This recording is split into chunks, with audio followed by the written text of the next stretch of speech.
So thank you, everybody. Thank you for joining us today for Tech Talk with Kathryn Davies. I am not her.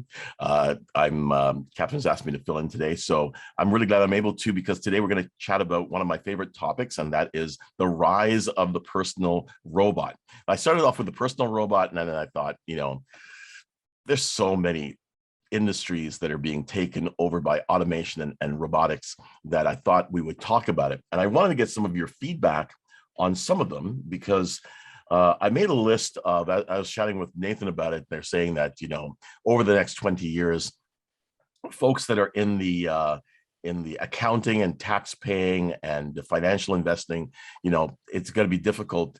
They're going to see a huge decline. So I thought, wow, well, what about other industries? And so I'm going to go through a few of them real quick. And by the way, jump in if you have any thoughts on any of these, right? Jump in and let me know. So first of all, drivers, as we know, right? So there are 15.5 million trucks on the road in the United States, and they're saying that there are a lot of companies right now looking to replace drivers. They want the trucks to be able to drive themselves, as it's a big deal right now. They want cars to drive themselves. And I'll tell you something. Teresa and I, when we were out in Alberta, we were able to sit in a Tesla that was in auto mode, whatever it is, driving by autonomous mode. And it was weird because he was making a point. The light was red ahead of us. It was turning from green to red, and he put it in auto mode, and then he took his hands off the wheel and started talking to me, and the car, stopped. And then when the light changed green and the car started to move forward, the car moved forward. And, I just thought I got to drive the car in auto mode. I thought that was quite scary, but, because you're so used to taking control when you see the car in danger, he goes, no, relax. The car knows what it's doing. So the one thing about trucks that can drive themselves is, guess what? They never stop. Until they run out of juice, right? So you don't have to worry about people taking rests or anything else. It's just gas up and continue going. So that's one. Riding in a car, they say, will be like getting in an elevator. Who's excited about that? Seriously? Where are the drivers out there? We want to keep driving. I love driving. We are the drivers. We're not the passengers. I don't know if I want to get into a vehicle and, my kids are going to say, Dad, you really want to drive? Sorry? I don't think I rode a mountain bike. I don't think that's going to go on its own. That's true. No, we won't be having. 100% it will. 100%. There's already electric bikes. It's going to happen. Well, but not autonomous. It's not going to drive itself. Why couldn't you put the same software on a bike? I don't know. You add a battery and away you go. You're hang on to the handlebars. Like there's autopilot for personal transportation has evolved. I would argue in the last 5 years, like personal transportation outside of vehicles and like big, large scale vehicles, but like look at boosted boards, look at one wheels, look at all these like little like battery operated things. All you got to do is throw an extra bit of computer hardware in there, and it'll take you exactly where you want to go. You get your phone, you pull out your Google Maps or whatever, you tell it, I want to go to, I don't know, the doctor's office or the library or your workplace or whatever, and guess what? It takes you there. Wow. I don't know. You know what? I'll give you another example of automation that's really not always good. Flying on a commercial airplane, they're all automated now. And most of the time when they crash now, it's because some system failed and they still have humans there to take over when the auto system doesn't work. But now you're fighting a computer. The Max crashes. These guys were trying to pull up and the computer said, no, nose down. And then eventually the plane crashed because the pilots didn't have the training. They were younger pilots. They weren't used to flying by wire. They didn't know what to do when the computer put the aircraft into jeopardy. And this is the biggest. But don't we learn by those, like the Tesla that crashed into the side of the transport truck, right? It was sideways. It was a white truck. The sun was coming up, and just somebody writes a report. But here's the problem: is there's still a human element needed in there, and unless that human element read that report and knows about that situation, mistakes are bound to happen over again. Now, I'm not saying that that all automation is bad. Automation is good to an extent, but there has to be a way to turn off the automation, because sometimes you need the human interaction. I'll give you another example of the truck, and this happened a few weeks ago, and it wasn't because of automation, but there was a big ice storm on the East Coast. And so, the truck says, I've got enough fuel to go another 60 miles. I'm going to get fuel in 60 miles. The truck doesn't have a brain that says there's an ice storm coming, and in 10 minutes from now, the road's not going to move at 60 kilometers an hour or anymore, or 100. I'm going to be moving at 2 kilometers an hour. There was some senator guy who went 5 miles up the highway. It took him 26 hours to get to the next exit. Yeah, so what's going to happen now if that truck wasn't refueled? Now you're going to have these dead trucks sitting everywhere. There's going to be an algorithm that's going to solve that. That's what's going to happen, right? So you do have. So before we get bogged down on trucks, because I got like 8 other sections. And by the way, I want to say hi to Thomas, who had, from what I hear, was an amazing, successful event last night. If Thomas, I could just hear what you're saying, it would be amazing. Sorry, I should probably actually unmute. No, it wasn't just me though. There's actually a few people who deserve mention, right? Jonathan was there. I appreciate him coming out. And of course, Lisa, who helped me organize it all. She actually recruited more of the people that came last night. So heavy lifting was done. Way to go, Lisa. That's awesome. Yeah. I got a phone call from Kathryn right away, because Kathryn Davies, of course, drove down to Windsor for their networking event. It was very much, I appreciated it. And thank you for sending down everything they sent. It was great. It was great. I was not sure what to expect, and it was a fantastic event. So thank you. Yeah, good. Yeah, it was awesome. Thank you so much, and thanks for the pictures. I got some pictures from the event. I'll be putting them up on the site. That's fantastic. Awesome. All right, so farm laborers, of course, they're saying right now there's so much technology out there that that farmers are using that are getting rid of their need for as many laborers as they had 20 years ago, right? Now you have the combines that actually drive themselves. They have it says that you got weed resistant seeds, you've got drones or satellites that measure the property size, you've got automated machines in the planting, the watering, and the harvesting. There's a lot of things that, Kathryn, in one of our last presentations, was showing you how they're able to pick oranges, right? That a machine goes in and cuts the oranges, and that's that. So human beings, and if that machine is automated, autonomous, then you don't need human beings for that. Printers and publishers, mainly about I think there's been a consolidation when it comes to printing and publishing. I think there's some big companies out there like Vistaprint and stuff that are getting now the lion's share of the business. But the smaller printers is really hard to compete, right? Unless you're super when it comes to the customer service, et cetera. But it's really hard to compete. And of course, the publishers out there that are actually publishing printed magazines, it's hard. It's hard to justify advertising to go into those things when there's no way of measuring the success. They're guessing at the eyes that are going to be on it, whereas we know with digital advertising, Jonathan can probably attest to this. With digital advertising, they track every impression, every click, even the amount of time that you're looking at the ad, they're able to track that information. Jonathan, you're unmuting, so I'm guessing you want to say something on that.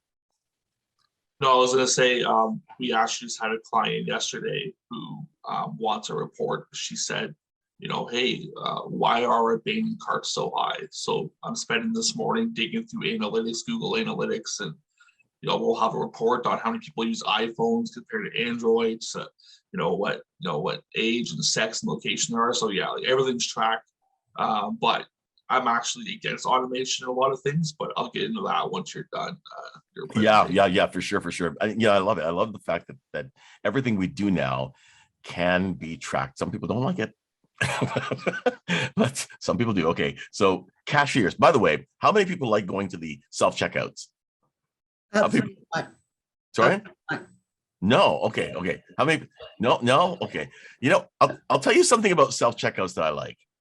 Um, over the last 10 interactions I've had with a cashier, they almost seem as if they hate the experience, the checkout experience as much as me, right? They're not in a good mood. They're, so by the time I finish that experience, doesn't matter what my shopping experience had been. When I'm finished the checkout experience, I'm in a different mood. Unless I go to a machine who does not care, is not having a bad day, doesn't have a partner that they argued with this morning. They are in a good mood. They even say, welcome. Would you like a bag? Or whatever. I don't know what it says, but the bottom line is, I really appreciate the automated.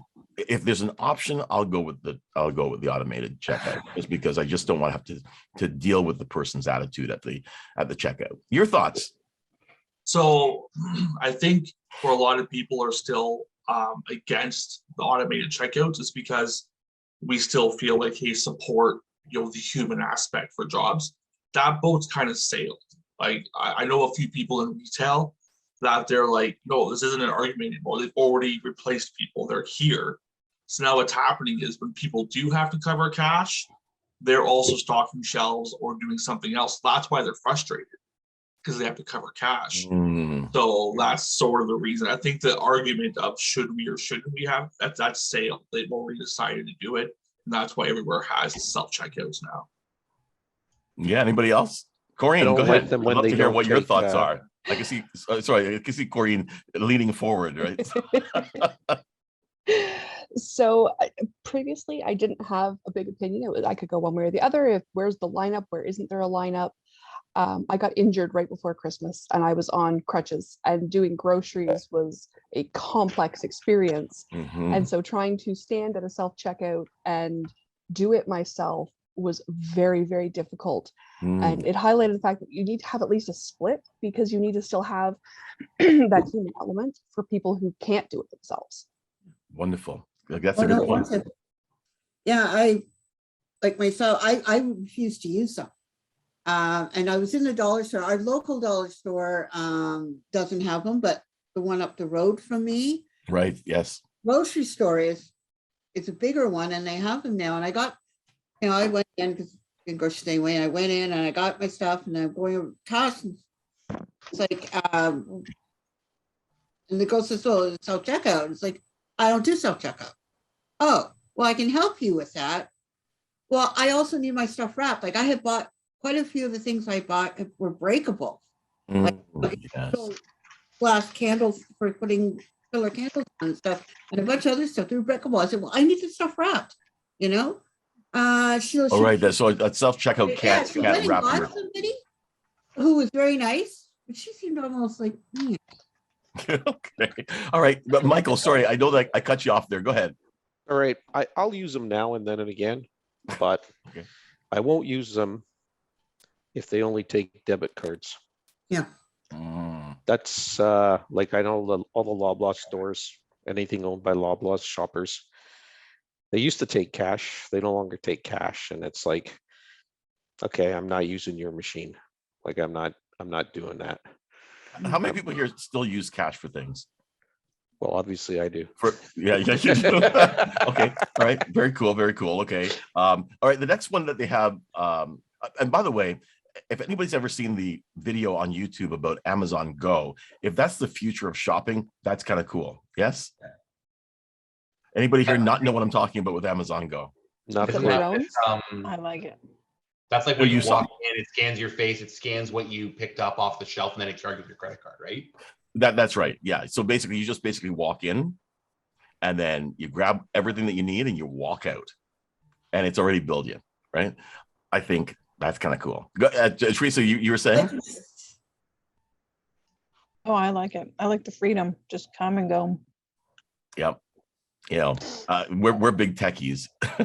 Yeah. I just see a real issue with that though, because what if, okay, I don't know if it allows for this, but say, you pick up an item, you're looking at it, you might want to read the ingredient, whatever, like in a grocery store, whatever, you're looking at it, and then you put it back. Does it recognize Yeah, that. of course. Yeah. Okay, or is it Yeah. going to charge you and you didn't take it anyway?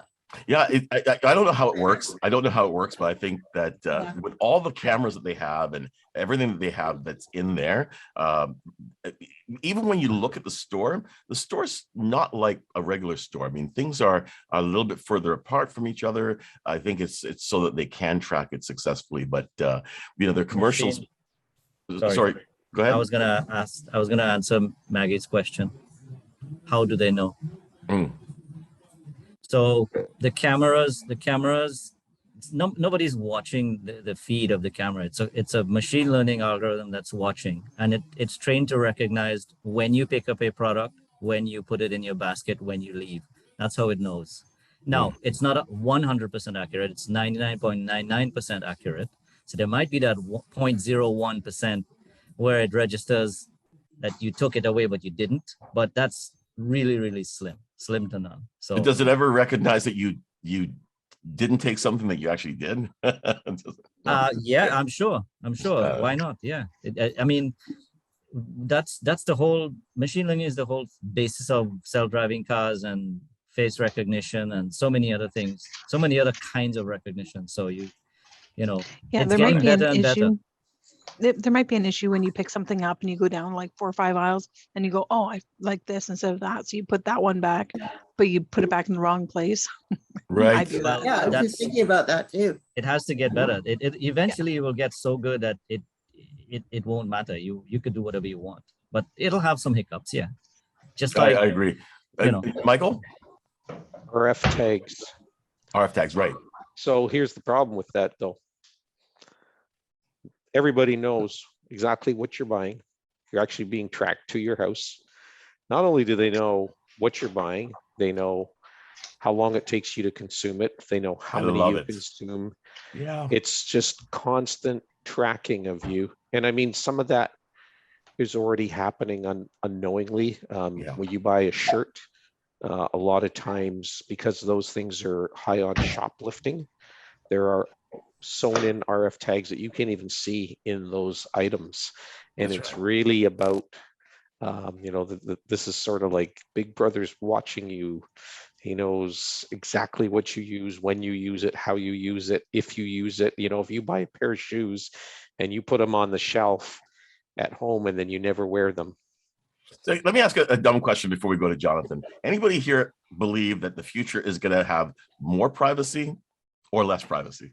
Like, it will have less. It will have you know, less privacy. like honestly, Less privacy. we What is privacy? what Because is privacy? there is none. How many times have you said something and Google props up and starts to want to talk to you about it All the time. Like, how much Mhm. privacy do you have? I mean, we have this, and we don't even care. We have this in our home, but when you go, oh no, I'm not going to fill out that survey. You fill out the survey every day with this thing, right? So, How many go ahead, times are there, Jonathan. Facebook campaigns are, sorry, Jonathan, go ahead. Sorry.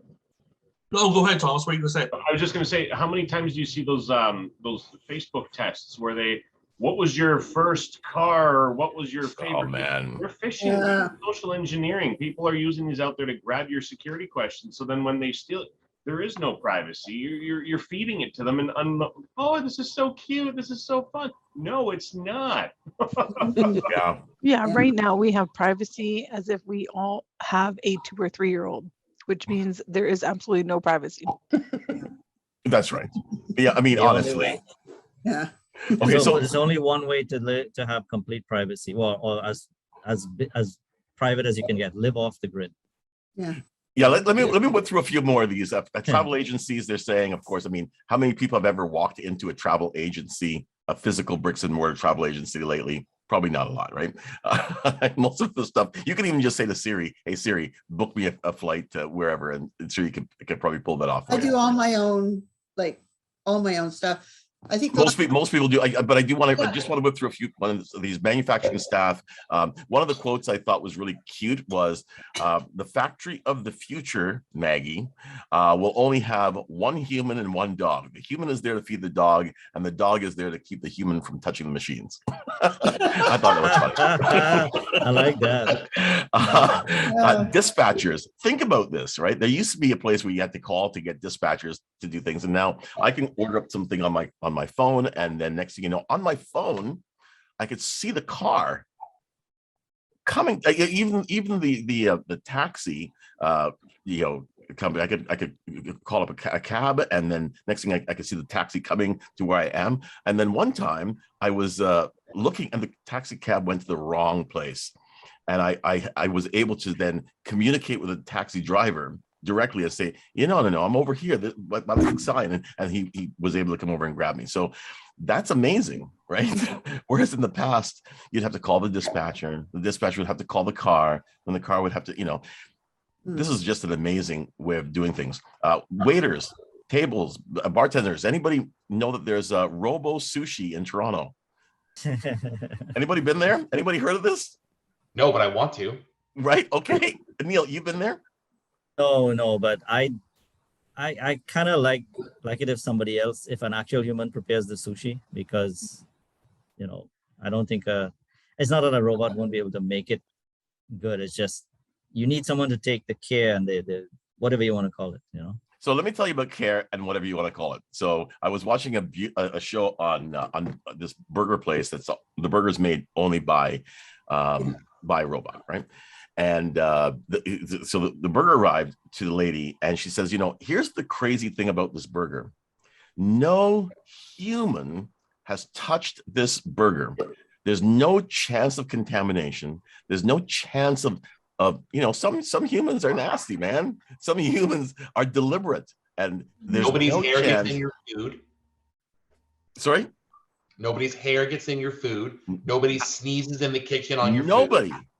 Hmm. And it doesn't matter whether they washed their hands when they went to the bathroom or not, because you know what? They're not touching your food. What's So the for fun me- in that? You don't want a little bit of sneeze blow off or A little special sauce? Yeah, a little special Exactly. sauce? No. Do Nobody- we all nobody realize waiting. that we're still in COVID times? Like, why are we having this conversation? Yeah. We've been eating chef's hair and dead skin and sneeze for centuries, and we're all Just- alive still.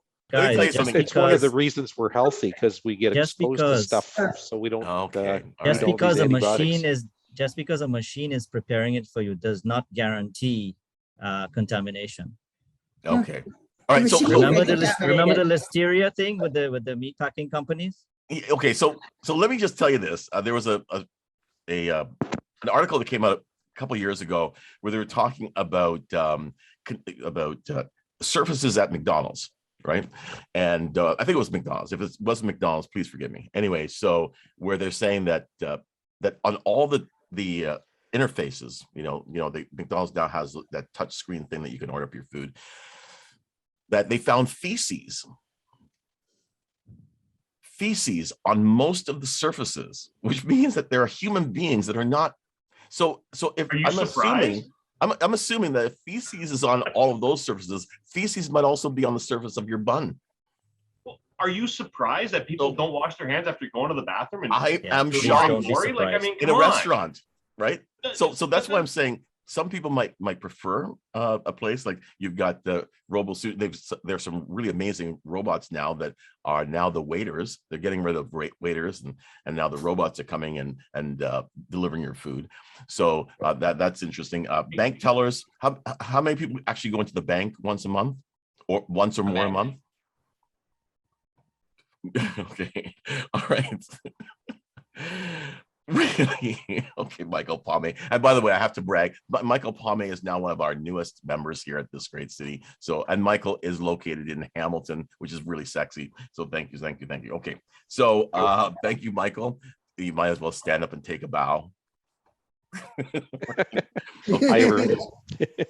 Fast food workers, they're saying, they said that when fast food workers started asking for more money and a higher minimum wage, the fast food industry went into overdrive to figure out how to automate their jobs. So they created screens.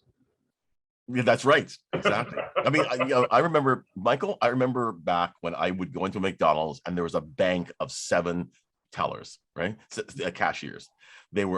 Now I go into the busiest McDonald's, there are only 2, and they've got 4 screens that you can go in and order your stuff, right? There's only 2. So I think, wow, just think of the savings annually, I can You make attest it. You there make aren't that many savings. you make The it really breakdowns interesting. are- Sorry. Sorry, Michael. No, go ahead.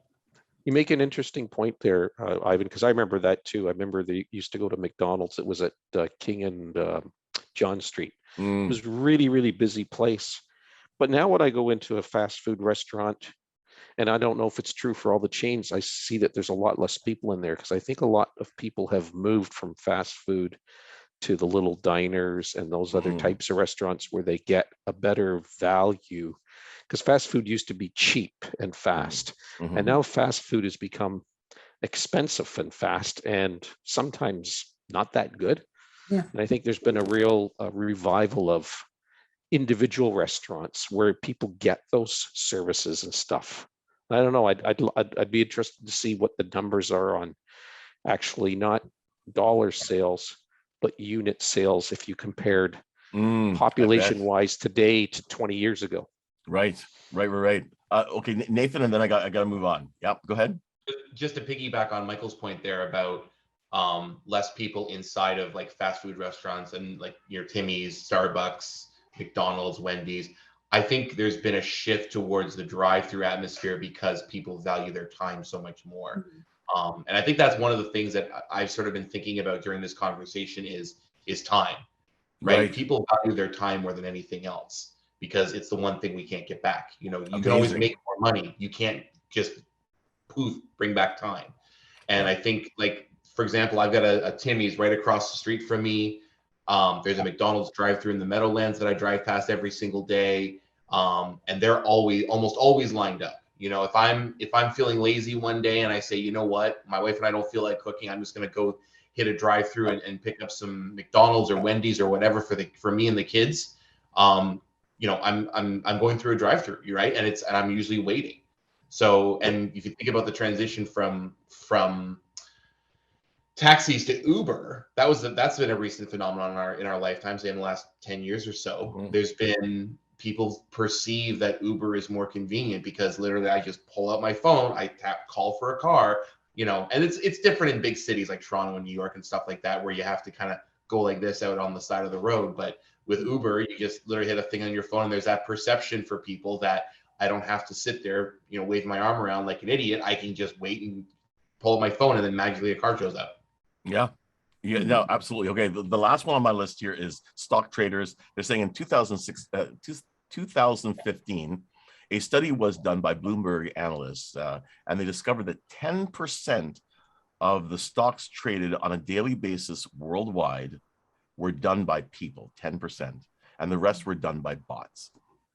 Right, and that was in 2015. I don't know if anybody, Michael, Nathan, if you guys know if that number has shifted to more bots now and fewer live trades, but I don't even think I don't see a lot of traders on the stock floors anymore.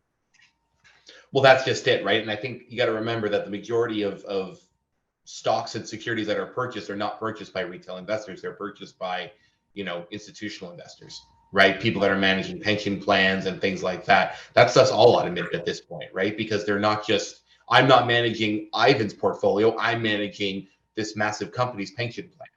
Right. So I'm not, you know, it's a lot easier at a grander scale like that to automate those types of purchases. I just plug things into an algorithm to say, this is what we need our portfolio to look like for these 300 or 400 people. And the next thing you know, boom, all these purchases are going through automatically to satisfy that, those guardrails. Absolutely. Okay. So the next phase of what we're going to talk about is we're going to talk about the robots. Okay. Robots. Now, robots are big. And I don't know if you know this, but robots at home are becoming a big deal, right? Now, here's my question to you guys, right? Today, if you were to go into most homes, everyone's looking at their device, right?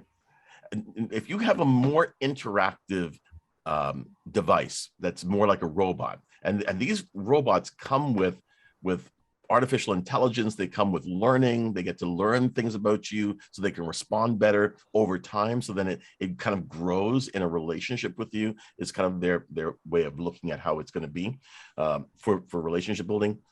I mean, what a brilliant thing, right? These companies, they have a robot, that robot bonds with you and then learns you and can respond to you better and better and better over time. if that robot happens to get damaged, what are you going to do? Rush out and grab another robot, right? Right. And hopefully there's going to be a cloud storage that the next robot just automatically becomes the exact way it was in the old robot. There's another level to that. Okay, go ahead, Neil. Okay, so I'm just going to go back to what Maggie was saying about how she books her stuff for travel. So imagine a future where we as individuals, we have something called an agent. Okay, I'm not talking, Probably. I mean, it's going to sound very Matrix-like, but okay, so an agent is like a personal assistant. Mhm. This is a program, or this is some like Siri or, Cortana. Okay, that's what these companies are trying to do. It's a personal assistant that's going to do everything for you.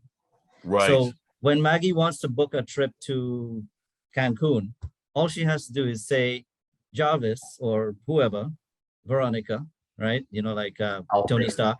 Yeah, I want to go to Cancun. I want to go to this hotel. I want to go from this date to this date. And you're dictating to this program what it is you want. This is your agent. This is your personal assistant. And that agent is going to go and negotiate with the travel agencies or the travel companies. You may tell them, okay, I don't want to spend more than this much. I want this number of stars hotel, blah, blah, blah, blah, blah. They must have vegan, they must have this. All of that you tell this agent. The agent will go out and find exactly what you want and say, here, I found 3 of them. This Wow. one, this one, this one. Do you want this one? Yeah, okay, choose it. Boom, I'm done. Now, combine that with the blockchain technology, and then you have a complete contract. So to answer your question about the robot is not going to be a thinking unit on its own. The robot is going to be an extension of your agent. So what's going to happen is the robot is going to be like a drone.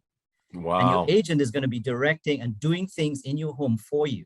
When the mechanical robot device breaks down, a new one will come in. You don't have to do anything with it because your agent has everything on you. It knows you. As you say, it learns about you, right? So it'll just download, or not even download, it'll just direct the drone to do what you want it to do. So basically you could walk into a store and buy a drone and then install your agent's whatever on it. I'm just imagining this is what would happen, but this idea of an agent is not new. The idea is that, so therefore all of the devices are going to be universal, that can take then in a way, yes. I mean, we're Right. already seeing it. IoT is it. I mean, everything's connected. So guess what? All you need is a personal assistant. All you need is one thing that knows you and responds to you in such a way that it does what you want.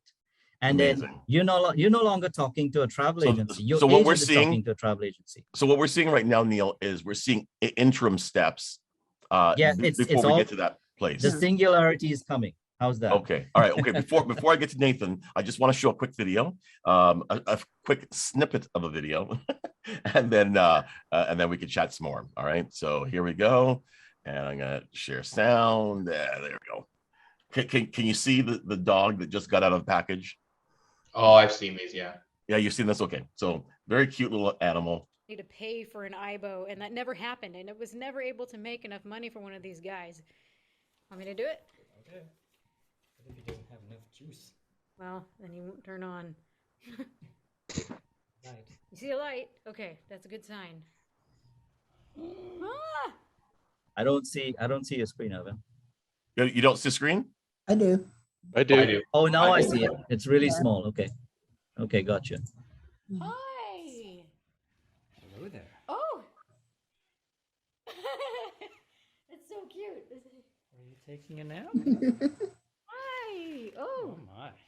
So, as far as I understand, I'm supposed to set up the app along with the dog so I can initialize Wi-Fi and things. Hi! Come on now. Playful. How cute! Look at those. And from that moment on, that little animal is spying on everything you do. Only kidding, just teasing you. Talk about crapping in your house. The eyes reminded me of Rudolph the Red-Nosed Reindeer. Like, the girl up front. Yeah. Yeah. Some reason reminded me of Rudolph. So here's a question: How many people kind of would like to have that type of animal around? I love my dog. No, I hate the pooper scooping and the house training, but I will take an actual dog over that because 2 reasons. One, I just rather the dog, and 2, I'm gonna, again, there might not be anybody who gets this, but I reference the Simpsons, Furby, or for whatever the hell it was called in the Simpsons. See, somebody knows what I'm talking about. Thank you, thank you, thank you, thank you. I'm done. I'm with you, Thomas. Real dogs, not, Yeah. you know, there's The real just too thing, much the real thing. automated this and that. And I don't live in a plastic world with a, like, it just, no, It's not a dog. no. Don't even call it that. You don't want to cuddle that? It's No. a Tamagotchi. It's a real life Tamagotchi. I don't know. Well, Thomas mentioned Furbies earlier. Remember those? Yeah, They were Naomi evil. Elmo was just didn't as want one creepy, of those so- either. Yes. Yeah. Oh, Like this is what? the thing. It's like this is not like parts of this is just derivative of what we saw like when I was growing up in the late 90s, early 2000s. You know, you had Furbies, you had the virtual pets like the Tamagotchis and stuff like that. This is just taking those. I mean, Furby was sort of the first iteration of like an actual physical thing in our real space, whereas a Tamagotchi was just a thing on a screen. But I mean, and then if you take it to another level, like how many people here have seen those videos of I think oh my God, what's the company? They're making these like robots, and there was like a video that came out last year, and they were like doing like dance routines and doing parkour running and stuff like that. Yeah, Boston Dynamics. Boston Dynamics, thank you. Yeah. Thank you. Yeah. And before that, they had released they called it, Thanks, I think Sam. they called it a dog named like Spot. And it was like an automated dog, but it had a very specific use. It was designed to sort of go into areas that weren't necessarily safe for humans to survey an area. So like take, like we're dealing with war times in the Ukraine and Russia right now. So if you take one of, if they want to survey an area to make sure it's safe, back in World War II, guess what? You had to send a human to do that.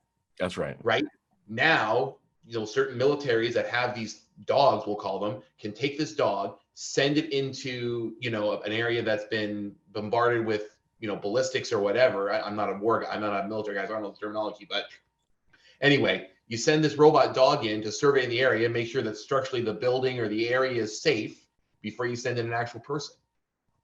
Yeah, you know what? I always think about how many of us have not seen the Boston Dynamics videos? Really? Wow. He needs to Really? watch it. Oh man, but yeah, for sure. Listen, okay, so okay, they actually have one that actually breaches doors now too. Like, I mean, it's yeah, but on. before I go to more questions, I'm going to just run the next video because we're leading into where everybody's going with this. Okay, so let me just quickly do this. And so while you're doing that, I wanted to add to Nathan's comment. So Nathan, there's nothing to stop them from adding weapons onto that reconnaissance dog. It's already been done. I've seen it. Yeah, there you go. There's all right, nothing to okay, stop here we looking go. at- Here's a video. Hey, Vector. What's the weather? 30 degrees and snowy. Oh, sorry, guys. Alexa, turn up the heat to 75.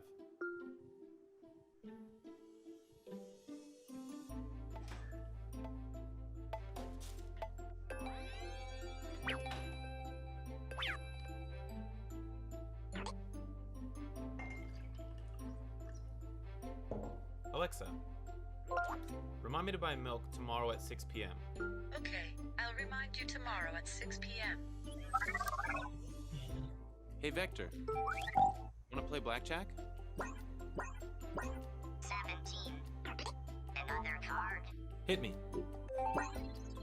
26. You busted. Alexa, add Beat the Dealer to my shopping list. I added Beat the Dealer to your shopping list.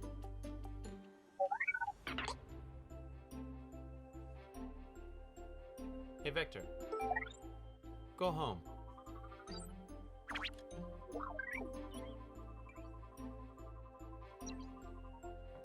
Alexa, turn the lights off.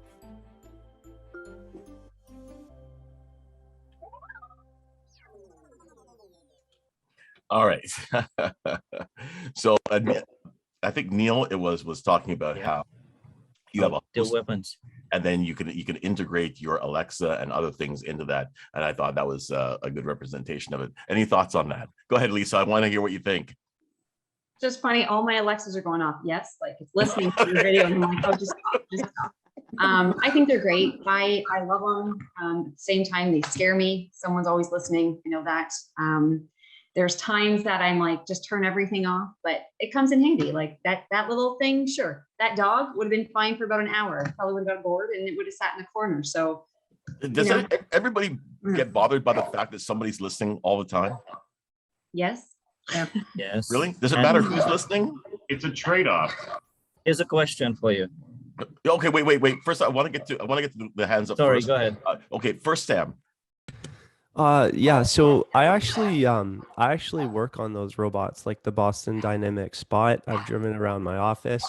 So I actually know a lot about that. I feel like they're not as dangerous as you think. I think they have a lot of sensors and precautions. I think that the robot kind of revolution is to dress, sort of like, I feel like it's been something that's been evolving, that the truth is that robotics and electronics, they do some things better than humans.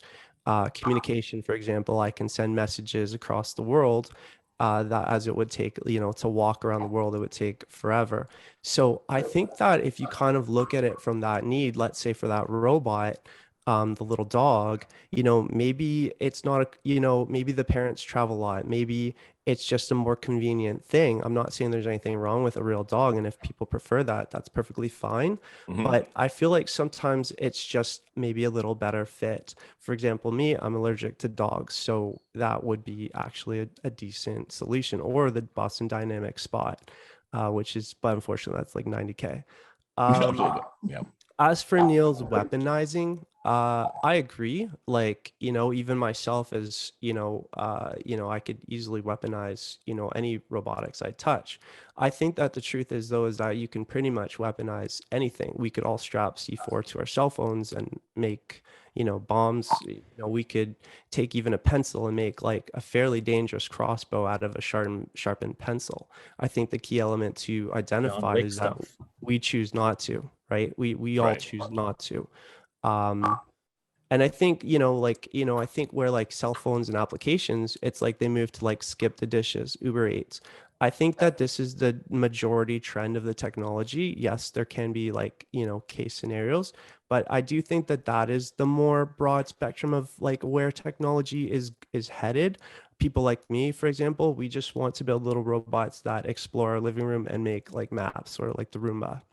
Right. We don't really want to, like, it's a cool thought to throw like miniguns on them, but it's like would be kind of, I'm sure there'd be some liability issues with that. Just a bit. Yeah, for sure. Okay, Michael. So the one thing I saw missing in that video, and it's the part that kind of scares me more than anything, is you got all these little machines, so you don't have to interact with people anymore. Right. Like instead of actually Great point. going out and playing a game of blackjack with somebody, Right. or going and doing something, you have Peloton bikes that show you driving through the forest. Why don't you get your bike and drive it through the forest? Like, it's getting kind of, Yeah. why do we have to be cooped up inside our house and talk to little machines all day long? Right. Yeah. Nathan. Okay, you're up.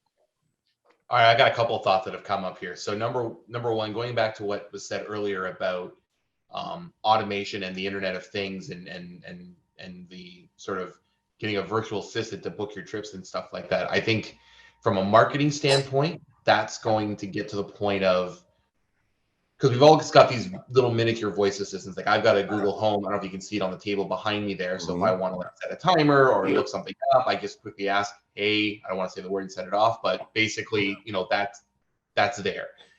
When it comes to ordering a product or a service, whether that be a flight, a pair of jeans, a cup of coffee, there's going to become this huge marketing opportunity for businesses to get themselves sort of the same way how there's this competition for top results on a Google search. When you go on your computer or phone and you look up blue jeans, or you look up a car, or whatever that is, there's going to become this marketing competition of who's going to be the one that when I say, hey, assistant, buy me a pair of jeans, you know, Levi and Wrangler and all these companies are going to start competing to make sure that they're the ones that when you don't mention the specific brand, you're the one that gets picked out when you're trying to buy that product. Yep, absolutely, absolutely. Second thought I had about what Michael was saying about the social interaction. I don't think social interaction is ever going to go away. I think it's always going to be a necessary thing of our society. Like, but if you look at it from the perspective of, like, look at us right now. We're all sitting in a room by ourselves. But guess what? We're also interacting with 13 people. Right. You know, as far as being cooped up in your room, like I don't know how many gamers there are in here, but I will often, you know, go play video. Thank you, Jonathan. So we play video games. Guess what? If I want to play, you know, Apex or CSGO or some sort of cooperative game, I've got my game sitting on my screen. I jump on Discord. I'm now looking for people that want to play with me. They're people I've never necessarily met before. And I'm like, hey, look, I find Jonathan on a Discord for a game that I want to play. Him and I are like, yo, do you want to play together? Do you want to squad or whatever? And next thing you know, I'm playing with a new person. I'm learning, you know, I'm probably asking questions about, hey, where are you from? Cool, you're from Texas? Cool, I live in Hamilton. You know, like there is always that interaction. I think technology is one of these things that people, when it's new, people generally try to look at it in a place of fear. People looked at the radio in the 1920s as a thing that was demonized because kids were no longer outside playing baseball. They were sitting in the living room listening to the baseball game. Right? Yeah. 1990s, 2000s, parents were afraid that their kids couldn't play video games because, you know, they were just going to become lumps on a log for. Hey, listen, I remember. And now you got Ninja making $6 million a year playing video games. Yeah, I remember when the ATMs came out, every church was saying, oh, this is where they're going to control how you can buy and sell. So I get you. But before I get to you, Yuri, I just want to play this next one and then don't forget what you're going to say, okay?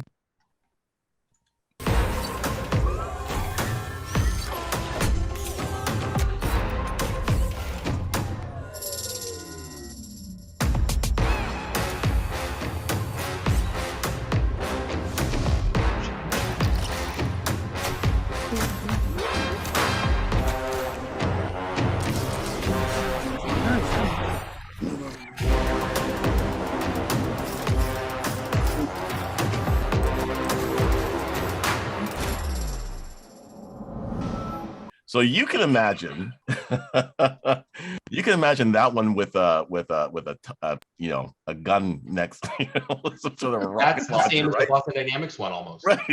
Yeah. Except I think this one's a little cheaper, but yeah, for sure. So okay, go ahead, Yuri. That's exactly what I had in mind. Missile right on the top of that dog. I would shoot that bastard before I unpack it, you know. 20 years from now, you're gonna see a war in Tunisia where you're gonna see a drone footage of 1,000 of these things marching into the city. You know what I mean? Like it's gonna be interesting. Anyway, well, think about Star Wars. You know, the Star Wars movies, the drone. Except I think in Star Wars, those things are actually like 20 stories high, right? Sorry, Yuri. It depends on which one. It depends on which ones. Yuri? So as far as the dog goes, the Poppy one, I mean, except for, you know, if you have allergies, I think when you're buying a pet, you're looking for emotions. That machine will not give you emotions, period.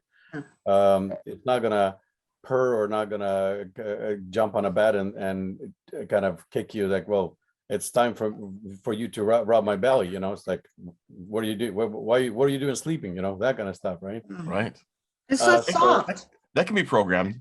I don't think so. You know what? Actually, Yuri, I kind of like, I'm like, actually, you got to really define what emotions is, because the dog will the programmed dog will have programmed emotions, and it will take in sensor data, it will take input, it will take in like time of day. Okay, it's nighttime, time to sleep. The real question is, if you apply that to sort of human, maybe we're like a chemical based, you know, machine, but technically we're still programmed to go to sleep. We're taking sensor data and we're chemically programmed to go to sleep. And so, you know, a robot does need to recharge. There is actually a lot of similarities. Right, but there is no same emotions when you're talking about dog or human for that matter. There's no same emotion. It's always different, always Like when you program, you would have to reprogram the dog every single day to do that, right? I mean, that's just my opinion. The second one, well, are we done talking to people, or are we done talking physical tasks? I mean, all I see is a obesity pandemic happening in 2 years. If that happens, like, turn off the lights, do this, do that, bring me the glass, bring me this, bring me, Movie Wally. We'll be Wally. Yep. You know what? Are we that dependent or depending on everybody?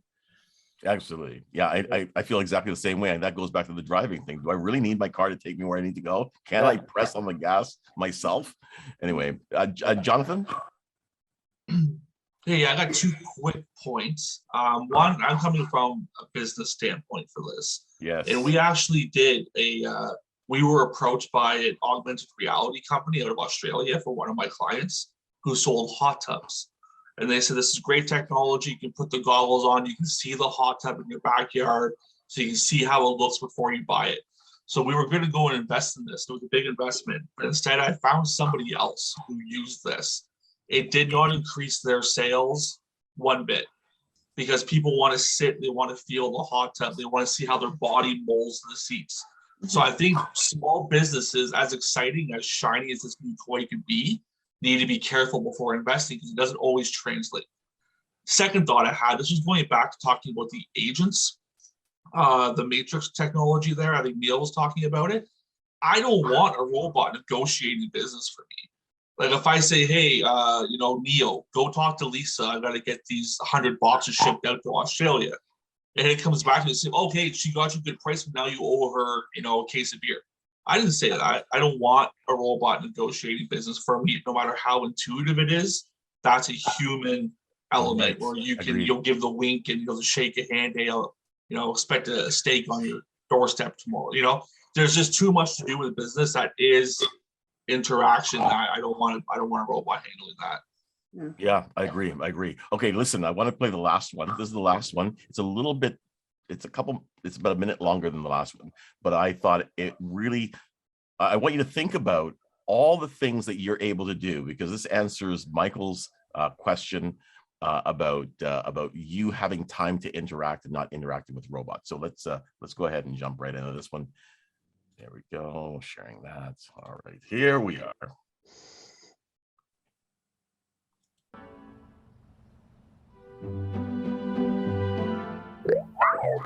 A robot. Yes. What are we going to do with a robot? Well, Astro, follow me.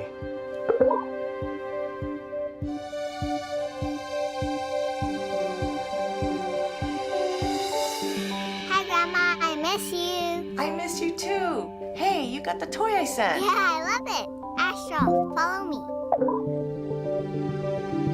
Cool. All right, race ya. Come on.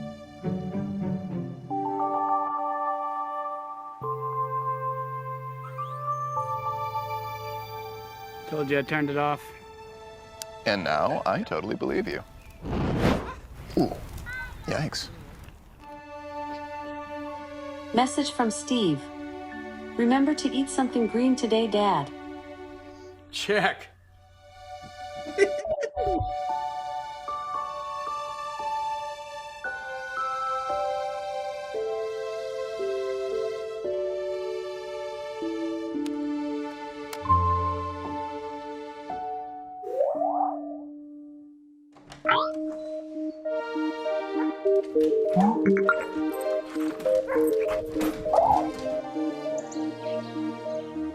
Hey, Barbie. Just return the dogs. Astro, let's dance.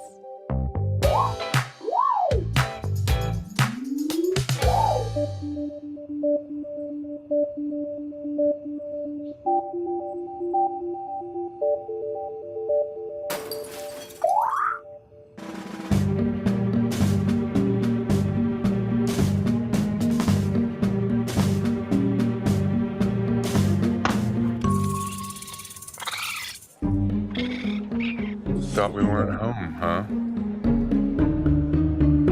You thought wrong. It's a good try, though.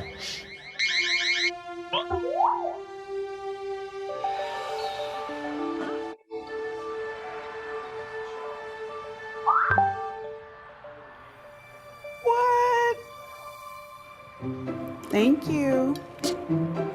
All right, I'm in. All right, you get the general idea. Okay. So the robot is there to look after things when you're out having fun with people. I can think of so many ways I could use that. That whole video. I didn't see it going up and down the stairs. My house has stairs. What am I supposed to do? Buy one of these for every lives in level? an apartment, okay? And I love how like someone takes the beer out of the fridge, puts the beer in the robot, and lets her just walk the beer over there yourself. Yeah, that would have been an argument for me if it was Teresa. Here's your drink. You couldn't bring it yourself. You had to send it by the robot. And like, I'm really happy you scared that raccoon away, but your window's still smashed. You still need to go home and like deal with the fact that your window's smashed open. So like, it's a cute video. It's unrealistic. All this is to augment the rate. Like, I want to know how the raccoon smashed the window. I don't think it was smashed. I think it was just left open. It was just left open. Well, you heard the smash. The raccoon was had the its own smash. robot. I think the smashing was the platter that had all the cupcakes on it. Yes.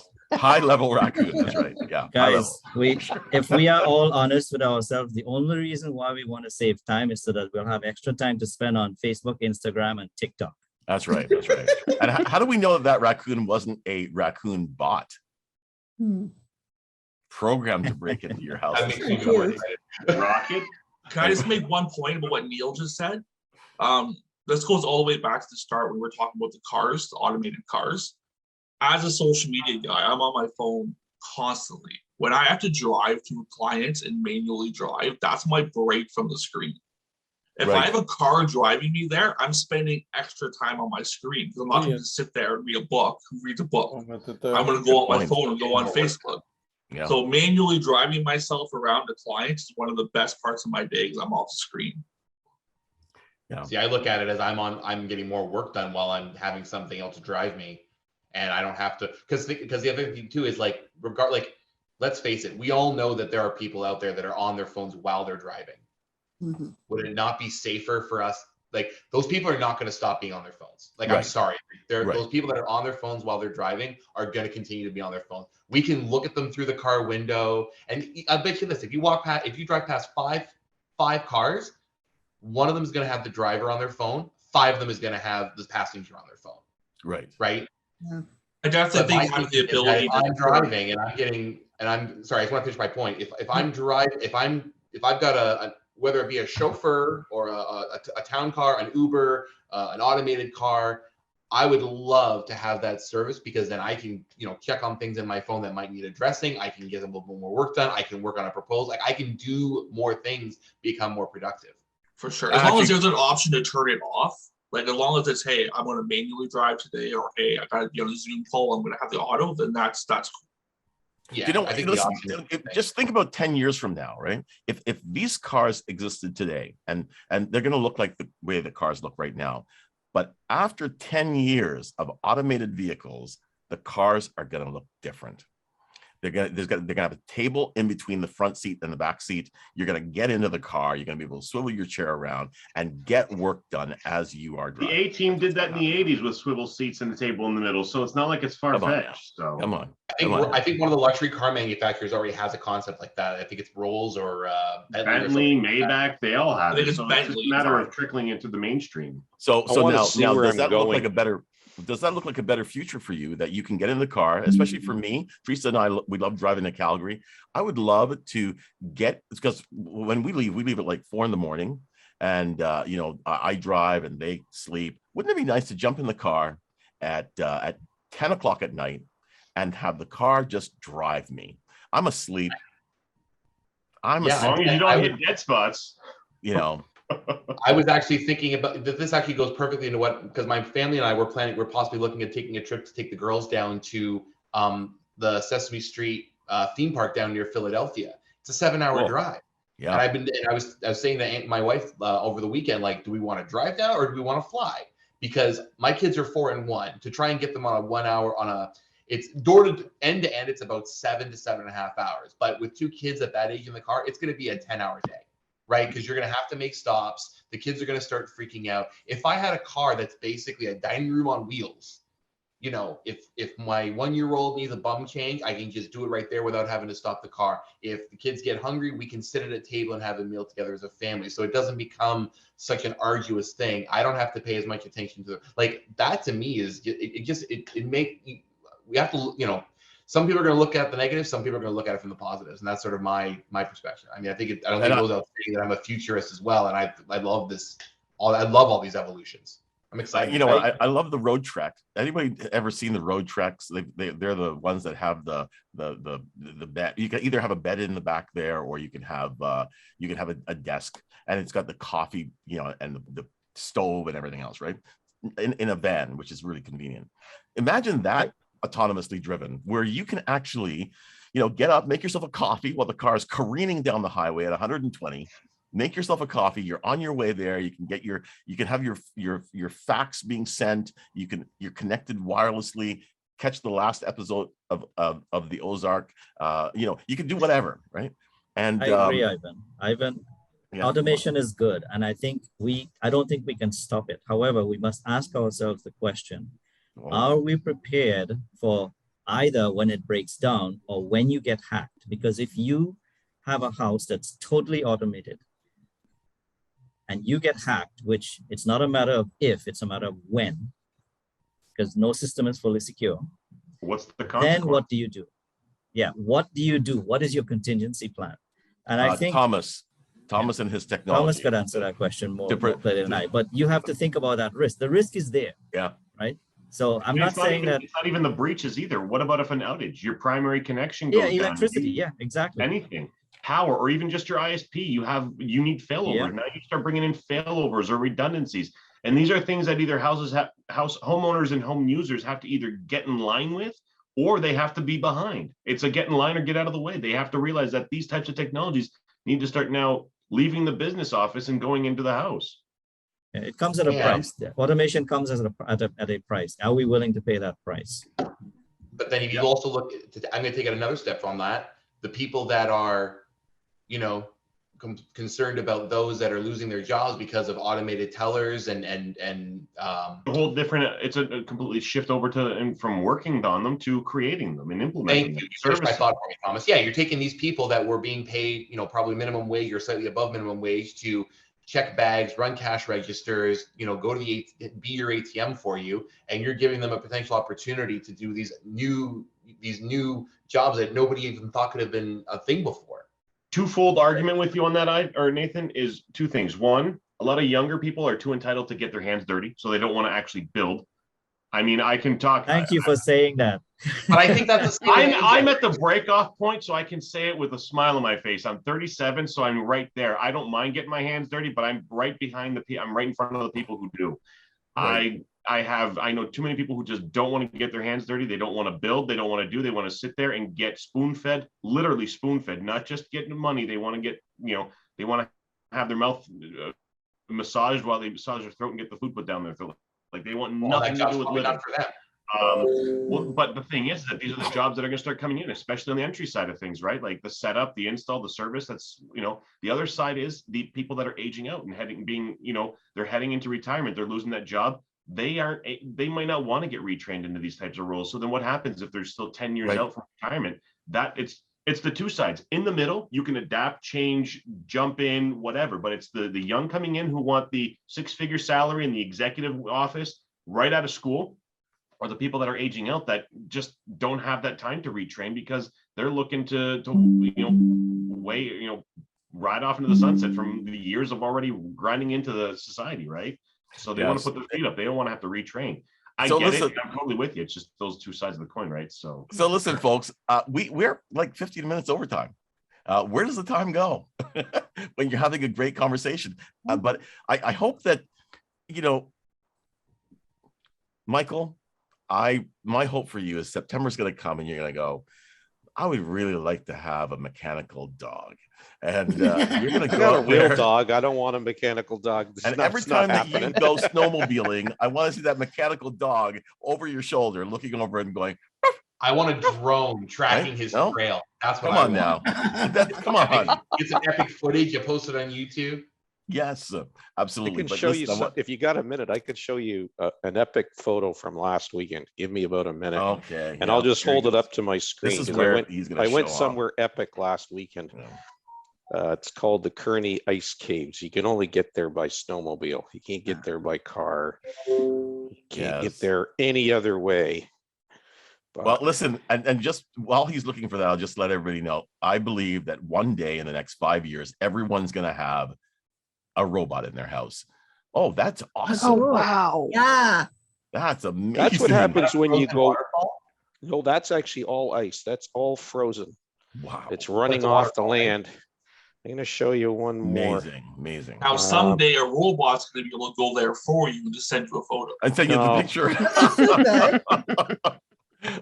That's awesome. That You is know all what, Jonathan? frozen. If the A robot robot could can't actually give take you the the trip for feeling. me and then record it so that I can get on my treadmill and it can just project it on the screen for me, so I don't actually have to go there. Yeah, you don't have to put See, now boots it's on. total recall. It's not the same. It's That's not. right. Absolutely. I'd Remember, go, I I have a would prefer travel to go writer by here. myself.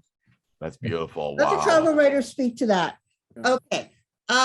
When I'm doing an article, now this last one was different because I've lived in Niagara, so I didn't have to go down. I already knew the area. But when I'm doing an article, I need to go there. And there's no substitute for. Do you really need to go? I could do all kinds of, I could do all kinds of research online, and I do. Okay, but there's no substitute for actually going, experiencing the place, and feeling. Different places are just general feelings to them. I agree with that. I but agree with think that. I think the idea of having Stunning. like a VR experience where you're going somewhere or having a robot take the tour for you isn't because you don't want to take the trip. It's because you can't take the trip. Like Not during necessarily- COVID.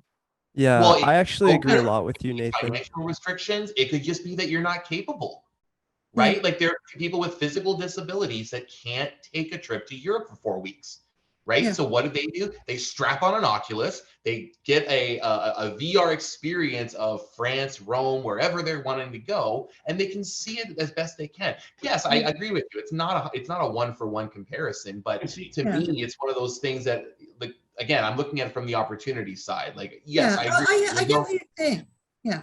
Okay, I so like so what you're let's saying, but it's let's find a way still to not wrap the this up, same. Maggie. I love you so Okay. much, everybody. Okay.